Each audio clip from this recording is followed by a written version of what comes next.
ನಿನ್ನೆ ಸಾಯಂಕಾಲ 4:30 ಗಂಟೆಗೆ ನಮ್ಮ ತಂದೆಯವರು ಹೃದಯಾಘಾತದಿಂದ ಎಲ್ಲೋ ಕಥೆಸಿದರು. ಕೊನೆವರೆಗೂ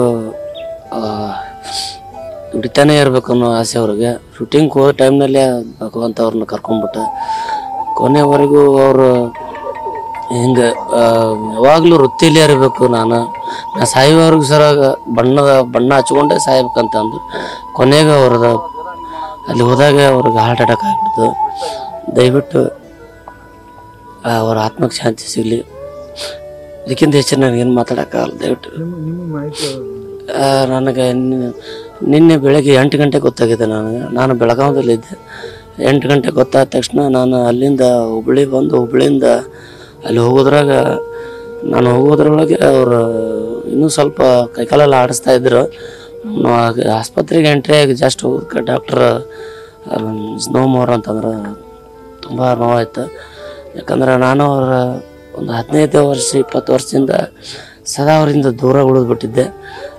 ಅವ್ರ ಜೊತೆಗೆ ಜಾಸ್ತಿ ಟೈಮ್ ಸ್ಪೆಂಡೇ ಮಾಡೋಕ್ಕಾಗಲಿಲ್ಲ. ಬರೀ ದುಡಿಯೋದು, ಕಂಪನಿ ಕಲಾವಿದರು ಹಂಗಿರ್ಬೇಕು, ಪಾತ್ರ ಮಾಡ್ರಿ, ನೀವು ಅವ್ರ ಜೊತೆಗಿರಿ, ಬೇರೆ ಇರಿ ಅಂತೇಳಿ ನಮ್ಮ ಕಂಟಿನ್ಯೂ ಕಲಾವಿದ್ರ ಜೊತೆಗೆ ಬೆಳೆಸ್ಬಿಟ್ರು. ಅವ್ರ ಪ್ರೀತಿ ನಾವು ಕೊನೆವರೆಗೂ ಅವ್ರ ಜೊತೆಗೆ ಇರೋಕ್ಕಾಗಲಿಲ್ಲ.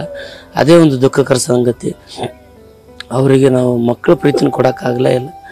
ಅದಕ್ಕೆ ದಯವಿಟ್ಟು ಅವ್ರು ನಮ್ಮನ್ನು ಕ್ಷಮಿಸ್ಬೇಕಂತೇಳಿ ಮತ್ತೊಮ್ಮೆ ಕೇಳ್ಕೊತೇವೆ.